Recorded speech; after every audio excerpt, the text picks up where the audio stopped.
What's going on, guys? Welcome back to the channel. Kellen here, and in today's video we're talking about budgeting percentages. So you're going to be able to compare your monthly spending to what we recommend, to what other personal financiers recommend, to what our buddy Dave Ramsey recommends in his Financial Peace University, and kind of stack up your spending compared to what an average, well-balanced budget should look like. And in doing so, you're going to have more money to spend the way you want, and you're going to be able to control your money better and see those areas that you might be spending a little bit too much that you need to cut back, and rebalance and get the right percentage on your budget. Before I jump into the recommended budget percentages, I'd love to hear if you use cash, credit card, or debit card for your monthly spending each month, and what type of budgeting app or method you use to track your spending. All right, the very first category we recommend is 10% into giving. So whatever your take home is, take 10% of that and give it to something that you are passionate about. Give it to your church, give it to your local businesses, give it to your local organization that you are passionate about. There's no better feeling than being able to give to others. And when you give to others and you give that 10% as a minimum, you live with abundance. You start to change your money mindset, and you're more able to realize that money is everywhere, and you don't have to live in scarcity, holding on tight to your money and not being able to bless others with what you were given. This is one we really struggled with when we were jumping from job to job. We were still living in debt. But I promise you, if you add it to your budget and you make it a habit, your life is going to be much greater, and you're going to live in much more happiness and abundance. Number 2 is saving. You want to be able to save at least 10% of your money to go towards a down payment on a house, your car payment, a family vacation, your emergency fund that you can live off of when things happen, but you definitely want to be saving at least 10 to 15% of your monthly income.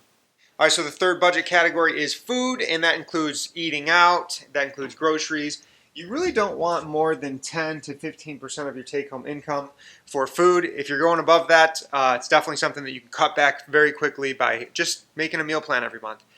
Figure out what meals your family likes that are easy to cook, that are cheap to cook, and you can simply make some easy meals for your family and not have to hit the drive-thru so often and not have to go out to expensive restaurants. That's an area that you can really cut back to that 10 to 15% and really help you out. All right, number 3 is your monthly utilities. You do not want to spend more than about 10% of your monthly take-home on your gas, your electric, your AC, your garbage pickup, your water, all those things that help your house run smoothly. About 10% of your monthly income is a good percentage to base off of. All right, the next one is your housing costs, and you don't want to overspend more than 25 to 30% of your monthly take-home on housing, or else you're going to overextend yourself and not have enough money to go around for everything else. If you don't have any other debt, though, you can definitely increase that to a larger number. I believe we're at like 34% of our monthly take-home goes to our housing. But yeah, you definitely want to stay in between that 25 to 30%, so you have much more income to go to everything else. Next one's going to be transportation. This is a big one that traps a lot of people. People buying new cars that have monthly car payments, $500-$600. Let's see if the light comes back. $500-$600 a month on your car payment on an asset that is depreciating. It's an asset. It's really not. So for transportation, this one's really where people get caught up. It's a triple whammy. You're paying for the depreciation, you're paying for the maintenance, and you're paying for the interest. So if you can buy with cash, buy a nice used car that's 3-4 years old, that's past that huge arc of depreciation. And don't be afraid about cars with high mileage. Our Honda Pilot here has 160,000.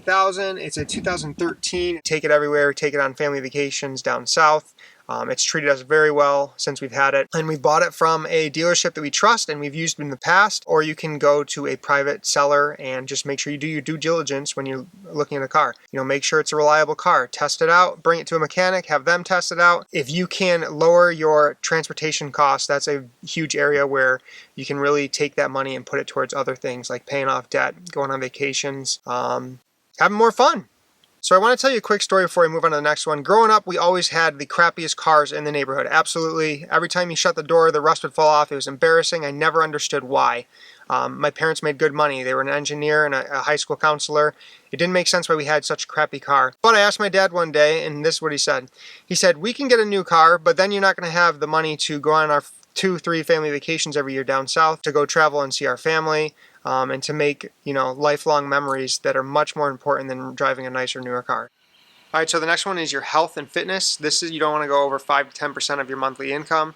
This is going to be your gym membership, your health deductible, your prescription medication, everything that has to do with your health. The next one's going to be your insurance. This is going to be your health insurance, your life insurance, just any type of insurance that you have in your life. You want to protect your family, you want to protect your health.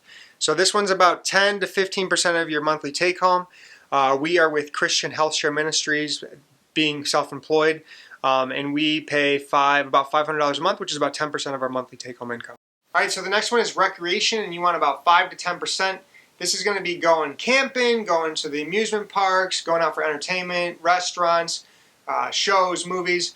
That's going to be very important in your budget. You want to budget fun stuff in your budget. You want to budget the stuff that you find true enjoyment, true joy from. So make sure you put that right into your budget so you actually have the money to spend the way you want, which leads us into personal spending. So this is, again, 5 to 10%. This is going to be, so if you're a couple, it's good to give each other, we call it fun money. Brittany gets a certain amount each month, I get a certain amount each month, and we can spend it however we want. No questions asked, and it's really good to have that personal money that you can spend and use the way you want. So the last one here is miscellaneous budget. That's going to be about 5 to 10% of your monthly take home, and this is really your buffer within your budget to help offset anything that goes over in the category or under, and kind of balance everything out. So what I would love for you to do is take these percentages. I will comment them below in the description, and you can kind of take your monthly take home. This is after taxes, what you take home, what hits your checking account. Take these percentages and break down your monthly income and see where you're at. See where you're at financially with these percentages. Compare them to kind of what I shared today, and see if you're heading on the right direction. If there's a category you're way over in or a category you're under in that you can increase. Hopefully it's in that fun money category. And really set yourself up for success. It's really important to take a step back once in a while and really compare your monthly spending to what is average for other people. Now, like I said, these are just recommended budget percentages. There's going to be different categories for different families. Everyone has a different situation. So make sure you cater it to yourself. If you have debt, you're going to have to add that category in. That's going to be your savings and debt category. So bump that up to get rid of that debt.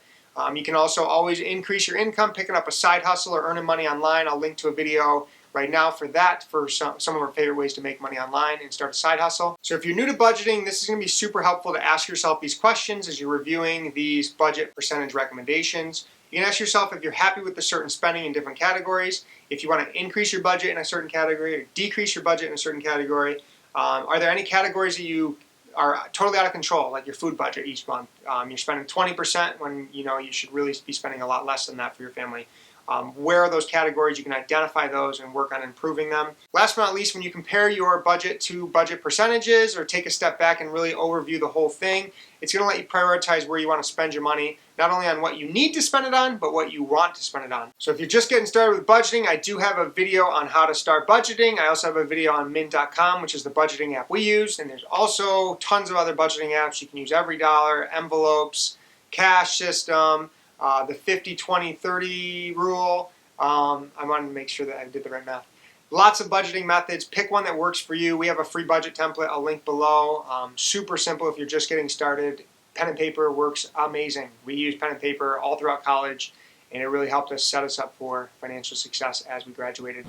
All right, guys, make sure you check out all the resources in the description below. That is the end of the video. Please smash the thumbs up. It greatly helps our channel. And don't forget to subscribe for weekly money-savvy videos. We will see you on the next one.